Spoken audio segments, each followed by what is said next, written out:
ظالم اور خڑوس شوہر وہ شوہر ہوتا ہے جو شادی تو لڑکی سے کرتا ہے لیکن اپنی بیوی کو اپنے والدین کے حوالے کر دیتا ہے۔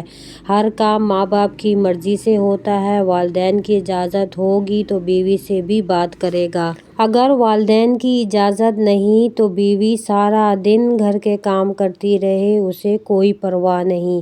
ایسے والدین سب سے پہلے ایسی لڑکی کی تلاش کرتے ہیں جو گونگی بہری ہو، اس کے منہ میں زبان بھی نہ ہو، بھولی بھالی ہو، اس کے آگے پیچھے کوئی نہ ہو۔ شادی کے فوراً بعد لڑکی کو والدین کے گھر پر جانے کی اجازت نہیں ہوگی۔ سب سے پہلے اس پر پابندی لگائی جائے گی۔ شادی کے دوسرے تیسرے دن ہی اس کا ہاتھ کھیر میں ڈبو دیا جائے گا، یعنی اسے پورا کا پورا کچن میں دھکیل دیا جائے گا۔ سارا دن وہ گھر کے کام کرے گی۔ اگر وہ اپنے شوہر کو بولے گی کہ مجھے باہر جانے دو تو شوہر کہے گا سب سے پہلے میرے والدین سے اجازت لے کر آؤ۔ وہ بھولی بھالی کم عمر معصوم لڑکی جلدی جلدی لڑکے کے والدین سے اجازت طلب کرے گی، جیسے وہ اپنے والدین سے کہتی ہے کہ مجھے باہر جانا ہے۔ وہ جاتی ہے لیکن اسے جواب دیا جاتا ہے کہ تم باہر جا کر کیا کرو گی؟ باہر گھومنا پھرنا، کھانا کھانا یہ فضول پیسوں کا ضیاع ہے۔ یا تم ہم سے بھاگنا چاہتی ہو یا ہم سے تنہائی چاہتی ہو؟ آپ کا جینا مرنا، کھانا پینا سب کا سب آپ کے سسرالی طے کریں گے۔ شوہر بھی اس تماشے میں برابر کا شریک ہوتا ہے لیکن وہ خاموشی سے تماشا دیکھ رہا ہوتا ہے۔ کیونکہ ہمارے معاشرے میں شادی سے پہلے شوہروں کی ایک اسپیشل ٹریننگ کی جاتی ہے۔ اسے کہا جاتا ہے کہ اپنی بیوی کو جوتے کی نوک پر رکھنا، اسے اپنے سر پر نہ چڑھانا، اس پر فضول خرچے نہ کرنا، یہ تمہیں برباد کر دے گی، یہ تمہیں تباہ کر دے گی، وغیرہ وغیرہ۔ اور اگر شادی شدہ نند بھی گھر پر ہو تو اس گھر کا اللہ ہی حافظ ہوگا۔ وہ گھر کم جہنم زیادہ ہوگا۔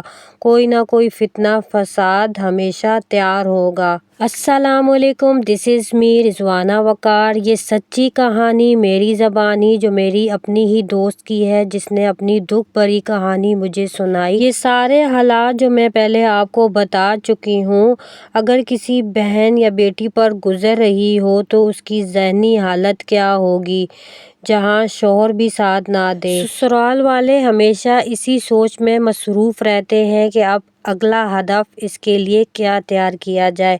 گھر کے کام کیا کم ہوتے ہیں، گاؤں سے بھی اپنے مہمانوں کو فون کر کر بلایا جاتا ہے کہ آ جاؤ، ہمارے گھر میں ایک عدد فری کی نوکرانی موجود ہے۔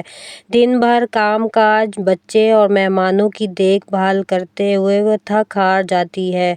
جب شوہر کے پاس جانے کا ٹائم ہوتا ہے تو شوہر صاحب کہتے ہیں کہ میری بیوی جب میرے پاس آئے تو بالکل فریش آئے اور مجھ سے کسی قسم کی کوئی کمپلین نہ کرے۔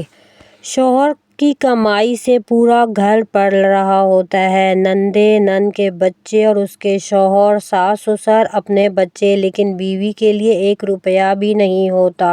سال میں 2 جوڑے، اور اگر خرچہ مانگے تو اس سے کہا جاتا ہے کہ تم نے پیسوں کا کیا کرنا ہے؟ گھر پر ضرورت کی ہر چیز موجود ہے، پھر پیسوں کا تم کیا کرو گی؟ اس طرح ایک شادی شدہ لڑکی 20 سال بعد ایک شادی شدہ بیوہ میں تبدیل ہو جاتی ہے۔ بچوں کے سامنے رو رو کر اپنی پریشانیاں بتاتی ہے۔ اب وہ ایک زندہ لاش ہو جاتی ہے۔ جیب میں 1 روپیہ بھی نہیں ہوتا، اب وہ دوسروں کی محتاج ہو جاتی ہے۔ پہلے والدین، پھر ساس سسر، پھر شوہر اور پھر بچوں کے رحم و کرم پر آ جاتی ہے۔ اپنی خواہشات، اپنے جذبات، اپنی جوانی، خوبصورتی سب قربان کر بیٹھتی ہے۔ ساس سسر قبر میں جا چکے ہوتے ہیں، گھر کا ماحول معمول پر آ چکا ہوتا ہے، پھر میاں بیوی 25 سال گزار چکے ہوتے ہیں، بچے بڑے ہو جاتے ہیں تو زندگی کی سب سمجھ آ جاتی ہے۔ شادی کے 20-25 سال بعد شوہر کو اپنی بیوی کی یاد آ جاتی ہے کہ تم نے اپنی کیا حالت بنا رکھی ہے، تم تو بدصورت ہو گئی ہو، تم تو بد شکل ہو گئی ہو۔ یہ بھدی شکل، یہ بے صورتی اور یہ موٹا جسم۔ شوہر بیوی سے کہتا ہے کہ جب تم میرے پاس آتی ہو تو لاش بن کر کیوں لیٹ جاتی ہو؟ بیوی خاموش اور آنکھوں میں آنسو اور گزرے ہوئے دنوں کو یاد کرتی ہے۔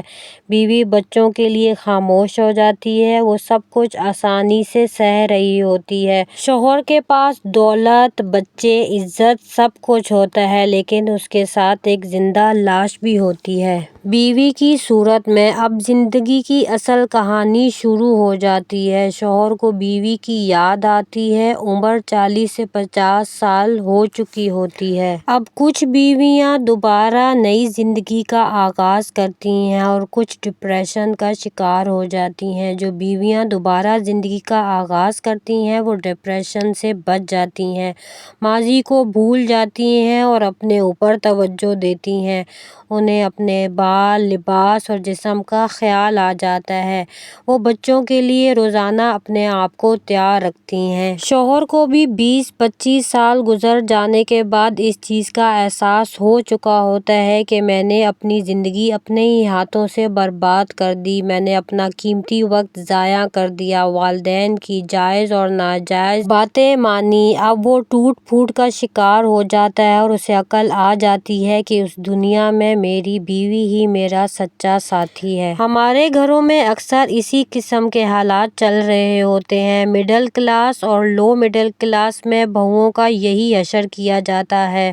شادی کے 20-25 سال بعد ہی شوہر کو اس چیز کا احساس ہوتا ہے کہ میری بیوی ہی میرا سب کچھ ہے، یہی میری دنیا ہے، اسی سے زندگی شروع ہوتی ہے اور اسی پہ زندگی ختم ہوتی ہے۔ تو میری ان بہنوں سے گزارش ہے کہ اگر آپ نے اس قسم کے حالات کا سامنا کیا ہے تو اب آپ کو اپنی نئی زندگی کا آغاز کرنا ہوگا، اپنے شوہر سے جیب خرچ مانگنی ہوگی اور اپنے شوہر کے ساتھ باہر گھومنا پھرنا ہوگا، اپنی مرضی کے مطابق کام کرنا ہوں گے، اپنے ادھورے کام کو پورا کرنا ہوگا۔ وہ ادھورے کام جو آپ کے کیریئر، تعلیم، شوق، اسے آپ دوبارہ پال لیں اور اپنی نئی زندگی کا آغاز کر لیں۔ اپنے گھر کو آپ سجائیں، اپنی مرضی سے سارے کام کریں اور اپنے ماضی کو، اپنی پرانی یادوں کو اور وہ ظلم جو آپ نے سہے تھے، وہ اذیتیں جو آپ کو تکلیف دیں، انہیں سب کا سب اپنے دماغ سے ڈیلیٹ کر دیں۔